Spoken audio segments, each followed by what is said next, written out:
Vamos ler a Bíblia? O texto de Tiago, capítulo 5, versículos 1 até o 11. Esperança, paciência e constância em momentos difíceis. Vamos ler? Ouçam agora vocês ricos, chorem e lamentem-se, tendo em vista a desgraça que virá sobre vocês. A riqueza de vocês apodreceu e as traças corroeram as suas roupas. O ouro e a prata de vocês enferrujaram, e a ferrugem deles testemunhará contra vocês, e como fogo devorará a sua carne.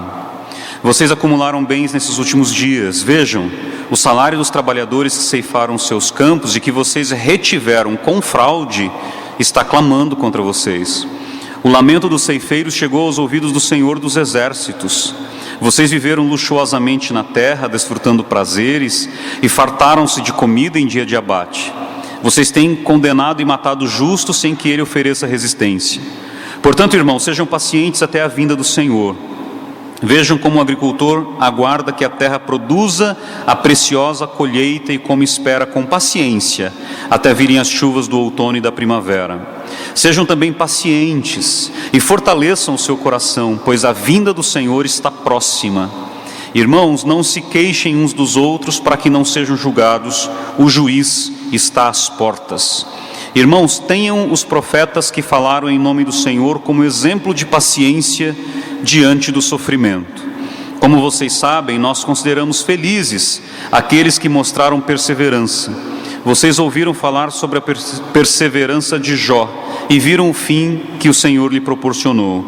O Senhor é cheio de compaixão e misericórdia. Amém. Vamos orar mais uma vez.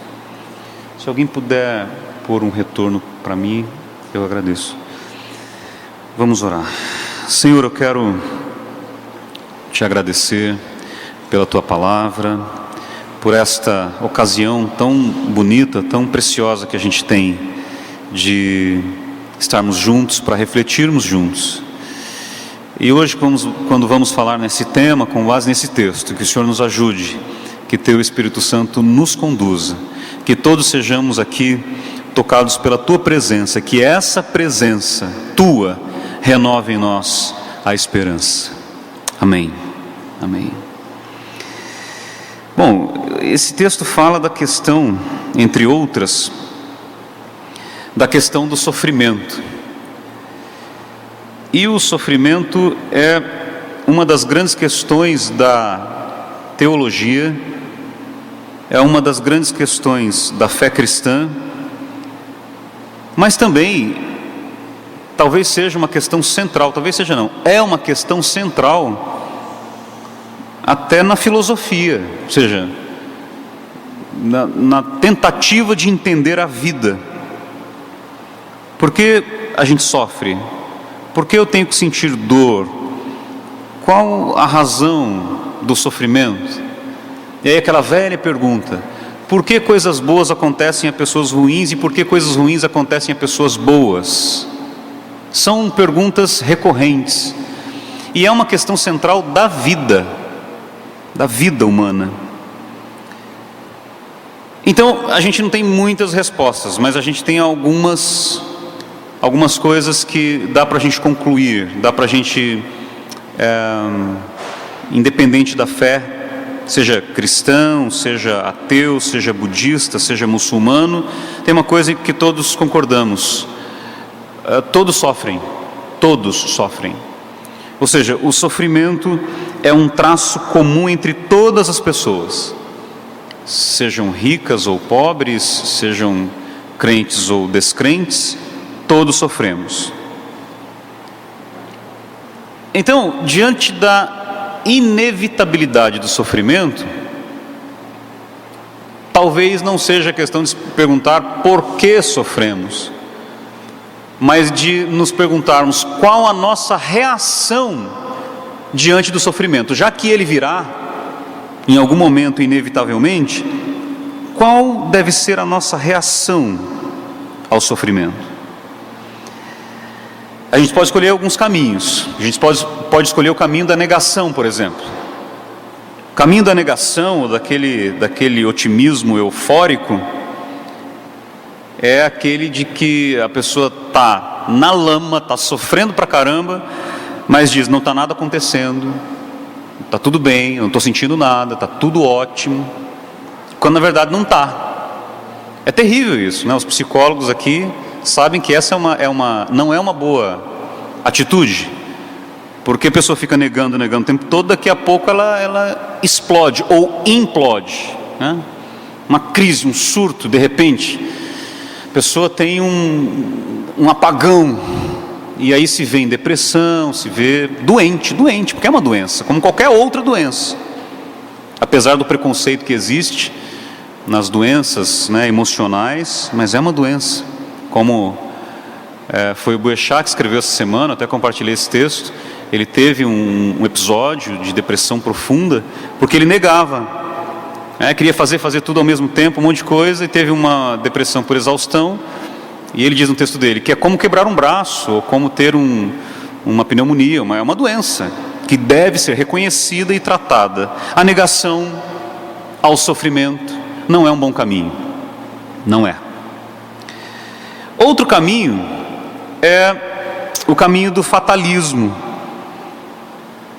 aquele caminho que diz assim, bom, não tem jeito mesmo, vai acontecer, está acontecendo, não tem nada que eu possa fazer para mudar isso, então deixa rolar, é karma, ou é destino, ou é Deus que quis, não há nada que eu possa fazer para mudar essa situação, sou vítima do destino, nada que eu fizer muda coisa alguma, então deixa como está.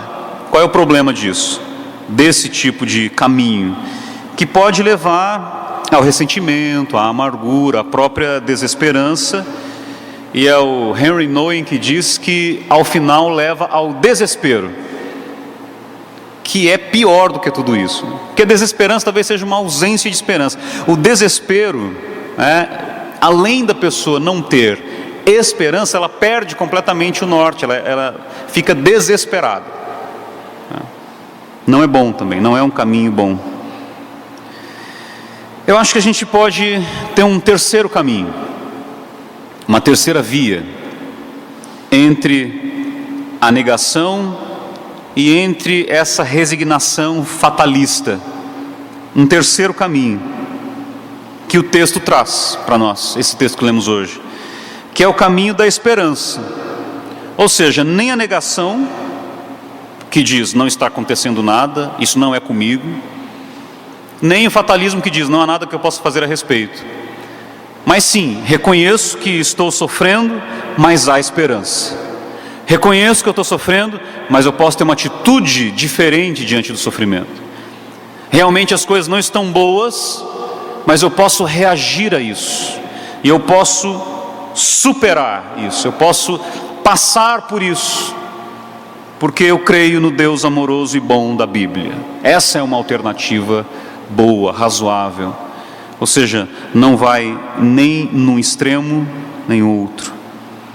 Porque mesmo sofrendo, mesmo na dor, mesmo quando você se sente absolutamente injustiçado, ou coisas do tipo, ainda há esperança para termos uma fé madura, não aquela fé do que tem a negação, né?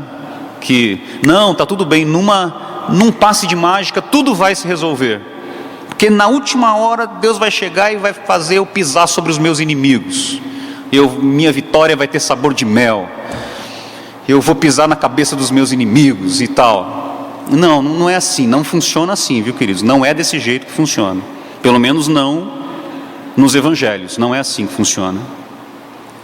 Não é para a gente ter essa fé infantilizadora, que acha que sempre num passe de mágica tudo vai se resolver. Às vezes não se resolve, e às vezes demora muito para resolver, quando se resolve. Então o que é essa esperança? É a da fé madura, é daquela fé que persevera, ainda que não se veja coisa alguma, porque fé é a prova das coisas que não se veem. É exatamente isso, eu não vejo nada acontecendo, mas eu mantenho a minha fé, que me conduz a uma esperança. Fé madura. Ainda que a dor continue lá, eu tenho esperança de que Deus é maior do que a minha dor, de que Deus é maior do que a vida. Então eu mantenho a minha esperança nele. Essa é a fé madura.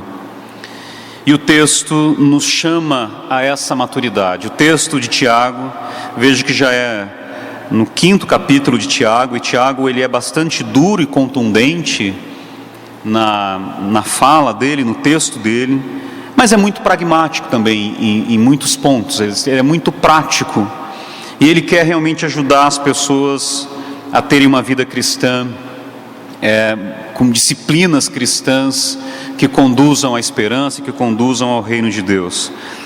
Então eu separei aqui 3 pontos de reflexão para esse texto que nós lemos. O primeiro é o seguinte, que é preciso falar, que é o início do texto, que ele fala das riquezas mal adquiridas.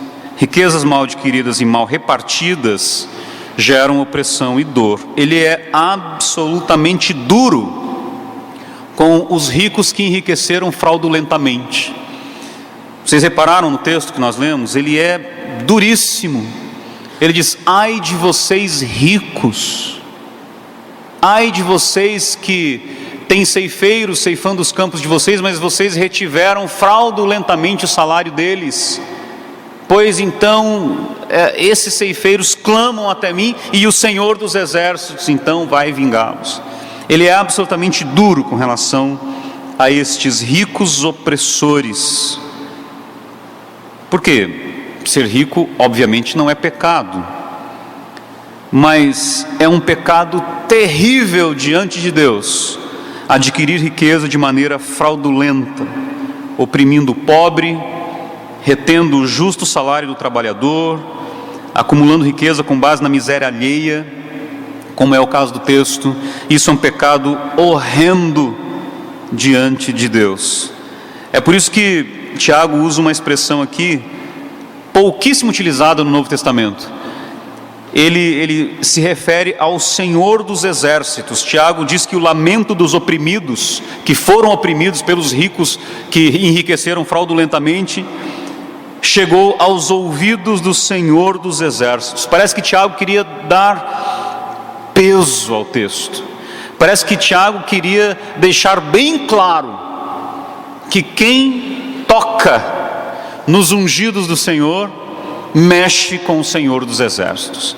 E os ungidos do Senhor aqui não são líderes espirituais ou coisa do tipo, como tem uma interpretação nesse sentido. Os ungidos do Senhor são os oprimidos por aqueles que esmagam o pobre com base na fraude, com base na injustiça, com base na força do dinheiro e da opressão.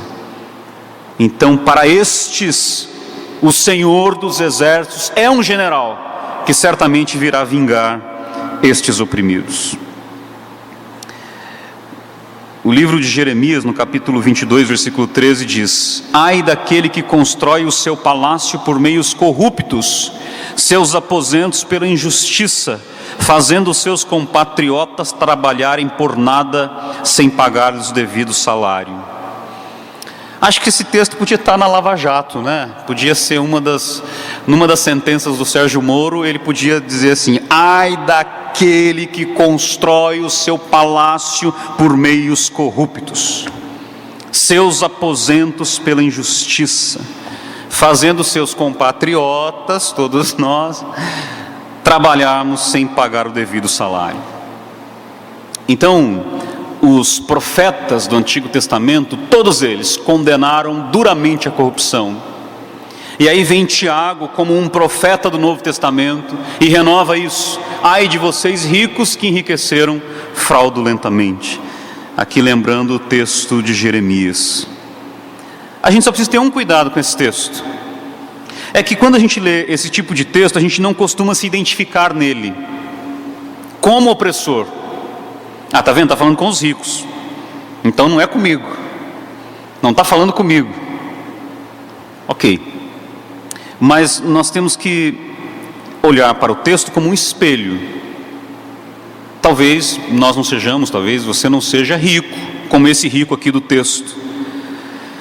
Mas será que nós também não colaboramos para oprimir aqueles que estão numa condição socioeconômica, financeira, inferior à nossa? Como é que a gente lida com empregados nossos, por exemplo? Pagamos todos os direitos trabalhistas direitinho? Não cometemos assédio moral contra eles? Porque se a gente faz isso, a gente não paga os direitos trabalhistas de quem trabalha para nós. Se a gente comete assédio moral, nós estamos nesse texto aqui, mesmo não sendo ricos. Então, todo texto da Bíblia, nós temos que olhar como um espelho. Muitas vezes nós podemos ser os oprimidos aqui da história, mas temos que ter cuidado para não sermos os opressores também, né? Aprender a sermos mais solidários, a compartilharmos mais. E talvez fazemos a seguinte pergunta: o que temos feito para amenizar a dor daqueles que estão em condição pior que a nossa? Daqueles que estão numa condição socioeconômica desprivilegiada? O que temos feito? Então nós temos que olhar para esse texto exatamente para que seja uma advertência para nós, para que seja um alerta para todos nós, independente da condição socioeconômica. Só que Tiago está olhando aqui, ele vai caminhando no texto para falar com os oprimidos da história, com aqueles que sofrem. E aí então que ele diz no versículo 7, que temos que ser pacientes. E aí vem o segundo ponto da nossa reflexão: é com o sofrimento que se aprende a ser paciente. Tiago quer dizer aqui no texto o seguinte: que mesmo no sofrimento da opressão gerada pelos ricos opressores, que é um exemplo do sofrimento que eles passavam, apenas um, é preciso ter paciência. E aí eu fico pensando, é muito fácil dizer isso quando a gente não está sofrendo, né? Tenha paciência, né? Tenha paciência, mas às vezes a pessoa está passando por algo terrível. E talvez, sob nosso ponto de vista, não é nada tão terrível assim. O que é ruim, eu acho péssimo quando alguém vai contar uma dor para o outro e o outro diz: isso não é nada, dor é o que eu passo. Como assim? Cada um sabe a dor e a delícia de ser o que é, como diz a canção. Então não venha desmerecer a minha dor, não vá dizer que a minha dor não é grave, porque tudo é uma questão de perspectiva. Talvez para mim, se eu estivesse passando por aquilo, fosse uma coisa banal, mas para a pessoa não. É igual falar com um adolescente, por exemplo. Adolescente tudo é muito intenso, né? Então um adolescente rompe um namorinho qualquer, não haverá mais vida possível depois daquilo. O mundo vai se acabar com certeza, porque é tudo muito intenso. É claro que tem adulto que nunca sai dessa fase, mas então você não pode desmerecer a dor daquela criança, ou daquele adolescente, ou daquela pessoa, porque cada um sabe a dimensão da dor que tem. Então é muito fácil para nós que não estamos passando por aquela dor, por aquela privação, por aquele sofrimento, dizer: isso não é nada. Não é bom dizer isso. Eu preciso ter um exercício de empatia, de tentar enxergar o que o outro está enxergando naquele episódio de dor, naquele evento, ou naquela situação, ainda que seja prolongada, de dor.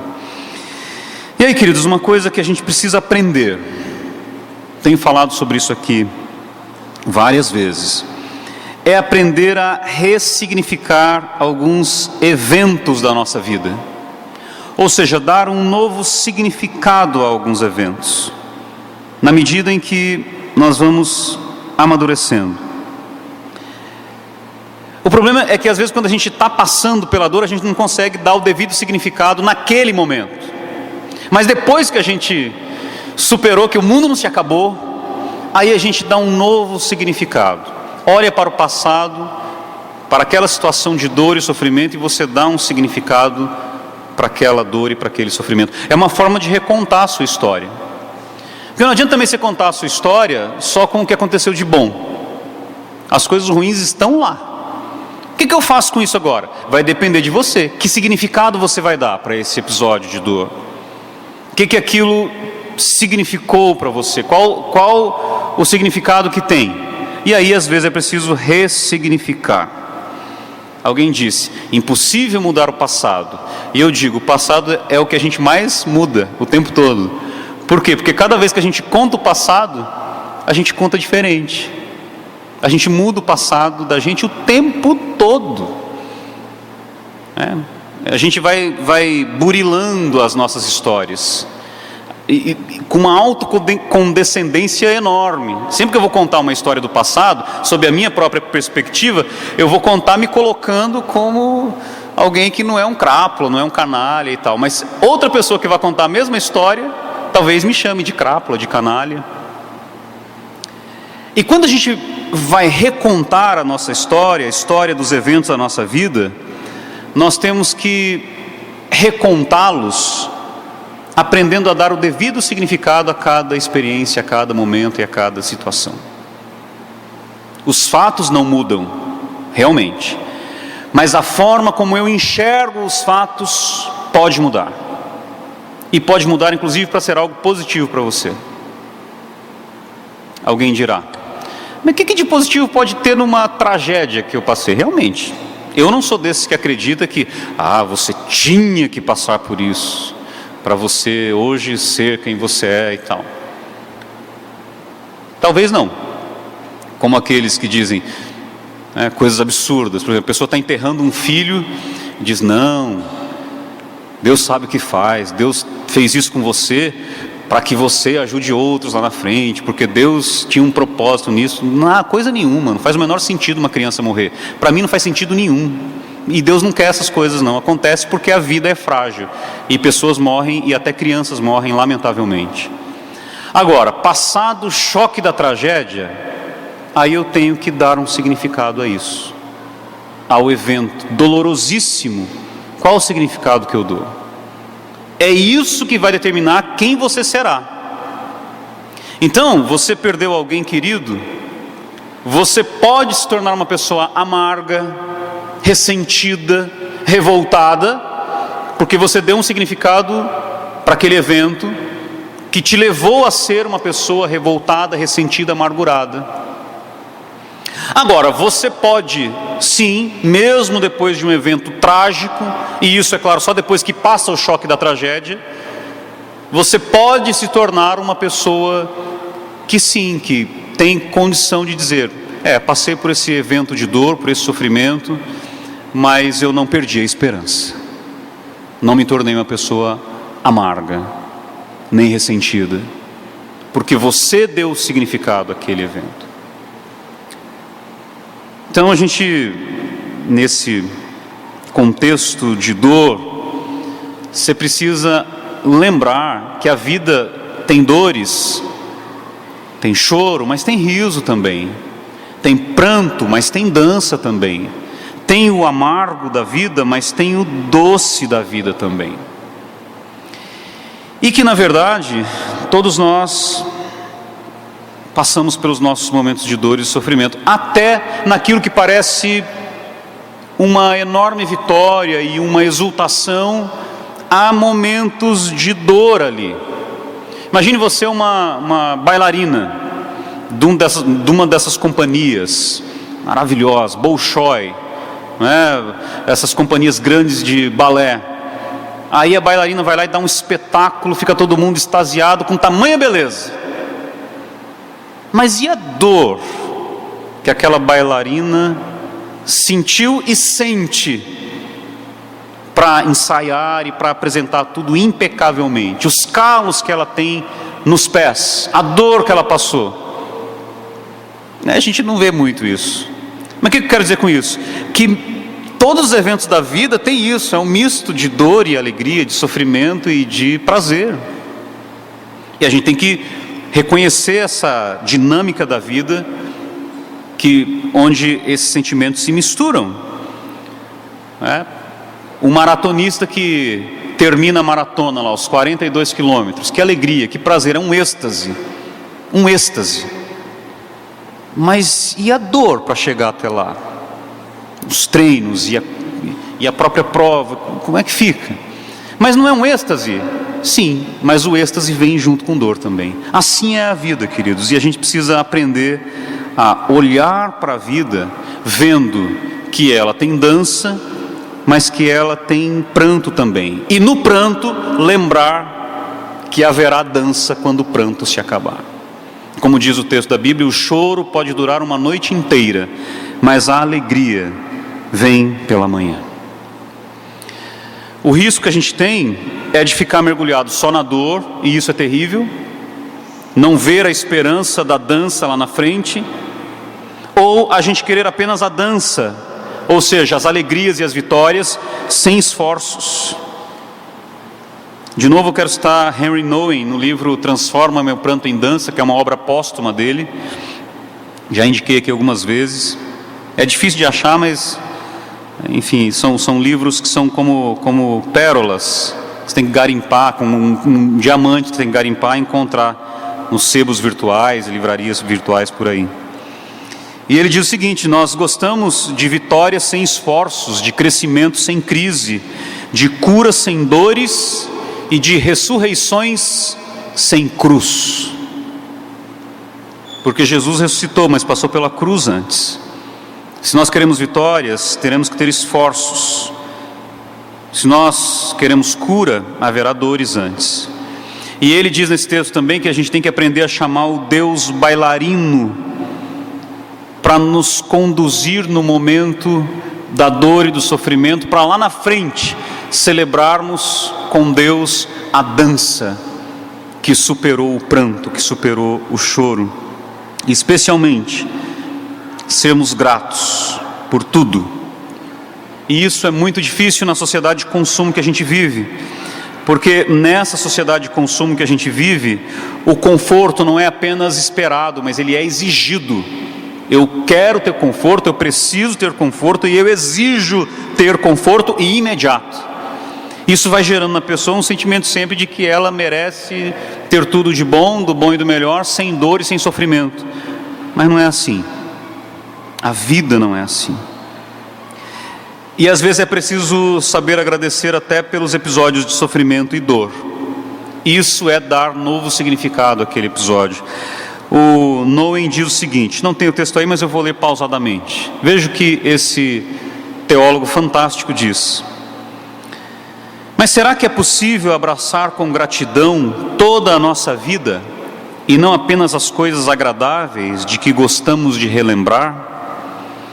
Se o pranto e a dança fazem parte do mesmo movimento de graça, podemos ser gratos em relação a cada momento que já vivemos. Podemos encarar nossa inigualável jornada como uma maneira de Deus moldar nosso coração, a fim de que sejamos mais semelhantes a Cristo.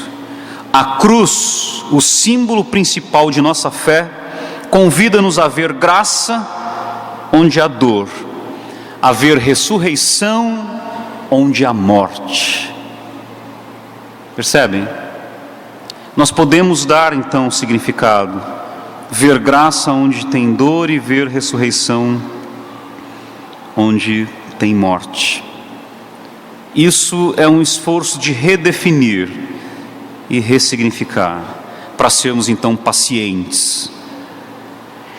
É interessante que a palavra da língua portuguesa paciência vem do radical latino pacior, que significa literalmente sofrer.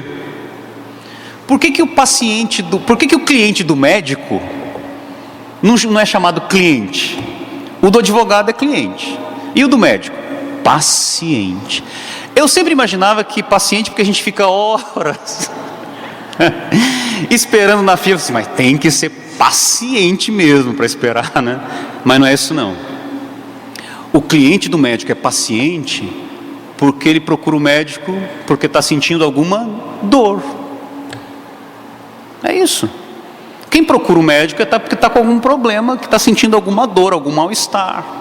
Ele é então o paciente, porque é aquele que sofre, é aquele que está sofrendo, é aquele que está apaixonado no sentido físico, né? Paixão também é dor, viu?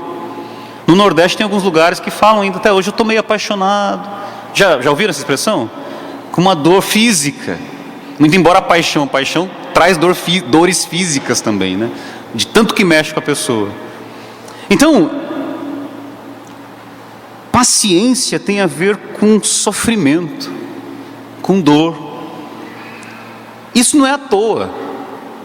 É porque para ser paciente, eu só preciso de paciência se tem algum sofrimento envolvido.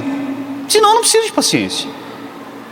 Tem que esperar. Você esperar é um sofrimento. Tenha paciência. Calma. Vejam como isso é terrível na sociedade que a gente vive. Que tudo tem que ser para ontem. E veja como para ter paciência é necessário primeiro sofrer. Imagine uma pessoa que nunca tem que esperar por nada. Tudo que ela quer, ela tem imediatamente. Se houvesse isso, né? Não tem como ser assim. Mas aquela pessoa que tudo que ela quer, ela tem. Tudo que ela precisa, imediatamente ela consegue. Todos os sentimentos dela são imediatamente atendidos. Essa pessoa vai ter alguma paciência? Não. No dia que alguém disser um não para ela sequer vai saber como reagir. Porque sempre teve sim na vida, sempre tudo aconteceu, sempre tudo foi possível para essa pessoa. Não tem paciência. Para ter paciência, é preciso primeiro ter sofrimento. Sem sofrimento, nunca haverá paciência. Você nunca será uma pessoa paciente se não lidou com os seus sofrimentos antes. Daí porque eu preciso saber lidar com ele. Terceiro e último ponto da nossa reflexão. Paciência e esperança vão gerar uma fé perseverante, mesmo no sofrimento e na solidão. Como eu falei, a gente precisa aprender a ressignificar e redefinir muitos momentos da nossa vida, mas tem uma coisa que a gente precisa redefinir também e ressignificar. É o conceito de fé. O que é fé? Essa fé perseverante. Nós temos que abandonar o conceito de fé como palavra mágica. Fé como aquela força que faz coisas mirabolantes acontecerem. Eu tenho que conceber a fé como esse sentimento que me produz paciência e esperança. Porque fé é, antes de tudo, esperança. Fé não é apenas uma emoção, um sentimento de euforia, mas fé é esperança. A certeza daquilo que esperamos, como diz o escritor aos Hebreus. Fé é, antes de tudo, uma confiança. É o Noem que usa uma metáfora, um exemplo interessante sobre fé. Já viram espetáculos de trapézio? O cara trapezista, ele se lança, ele faz os movimentos e se lança no ar. Por que ele se lança no ar? Porque ele sabe, ele confia, ele acredita, ele espera que o outro trapezista vai ampará-lo e vai segurá-lo do outro lado. Isso é fé. Então, o Noem nos convida a sermos como trapezistas, junto com Deus. Deus é trapezista também, nós somos também. E aí nós nos lançamos na confiança de que lá do outro lado Deus vai segurar os nossos braços e não vai nos deixar cair. Isso é fé. É como uma parceria com Deus. Então eu me lanço e Ele segura as pontas. Ele me ajuda a permanecer. Ele diz, o Noem ainda no mesmo livro que eu referenciei agora há pouco: fé é a profunda convicção de que Deus é bom e de que de algum modo a sua bondade triunfará. Fé é essa confiança pessoal e íntima pela qual você pode dizer: eu me entrego em tuas fortes e amorosas mãos.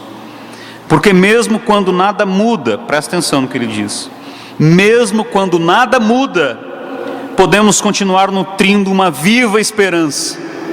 O fundamento de nossa esperança está naquele que é mais forte do que a vida e os nossos sofrimentos. E eu diria, a nossa fé está naquele que é maior do que a própria vida e do que os nossos sofrimentos. Ele, volta a Tiago agora. Tiago usa o exemplo de Jó. E Jó foi um exemplo de fé perseverante no meio de um sofrimento extremo. Jó perdeu absolutamente tudo: bens, família, esposa, amigos, tudo. O que sobrou para Jó? A relação que ele tinha com Deus, que era uma relação muito honesta, diga-se, porque Jó reclamava muito também, se revoltou em muitas vezes. Mas mesmo se revoltando, ele faz uma declaração linda. Ele diz: eu sei que o meu Redentor vive, diz Jó. Não sobrou nada para Jó, só o relacionamento dele com Deus. E aí eu fico me questionando assim, se nós não tivéssemos mais absolutamente nada, se nós perdêssemos tudo, o que sobraria da nossa fé? Se nós estivéssemos num deserto existencial, sem amigos, sem igreja, sem a nossa comunidade, sem os nossos bens, sem a nossa família, o que nos manteria de pé? O que salvaria a nossa vida nesse deserto? Que era o que estava acontecendo com Jó. Estava num deserto, sem bens, sem família, sem ninguém. O que sobraria? Será que nós teríamos condição de dizer sim, não, eu sei que o meu Redentor vive? Será que nós teríamos estrutura, maturidade, fé para dizermos isso? Se não, nós precisamos redefinir a nossa vida e ressignificar a nossa vida. Porque por pior que seja a circunstância, por pior que seja a condição, a situação, por mais aguda ou crônica que seja a dor, me consola o final do texto que nós lemos de Tiago. Se você lembra, o final do texto do versículo 11. Vamos ver? O versículo 11 no final diz o seguinte. Vou ler o texto do versículo 11 todo. Como vocês sabem, nós consideramos felizes aqueles que mostraram perseverança. Vocês ouviram falar sobre a perseverança de Jó e viram o fim que o Senhor lhe proporcionou. O Senhor é cheio de compaixão e misericórdia. É isso que salva a nossa vida tantas vezes. Porque muitas vezes nós estamos realmente num deserto existencial. Muitas vezes nos sentimos só. Muitas vezes nos sentimos abandonados, inclusive por Deus. Muitas vezes a dor é aguda ou é crônica e não encontramos um significado para aquilo. Nesse momento, é preciso renovar a fé e a esperança, lembrando que o Senhor é cheio de compaixão e de misericórdia. Talvez as pessoas não sejam, talvez os amigos te abandonem, talvez você não consiga ver significado nenhum naquele momento, mas lembre-se que o Senhor é cheio de compaixão e misericórdia. Quando você se lembrar que Deus é cheio de compaixão e misericórdia, isso certamente vai renovar a sua esperança, vai te colocar para frente, vai te dar paciência no meio da situação de sofrimento e vai renovar a sua esperança. Mesmo que seja um tempo de pranto e choro, amanhã pode ser o tempo do riso e da dança. Quantos podem dizer amém? Que o Senhor nos ajude, que seja assim.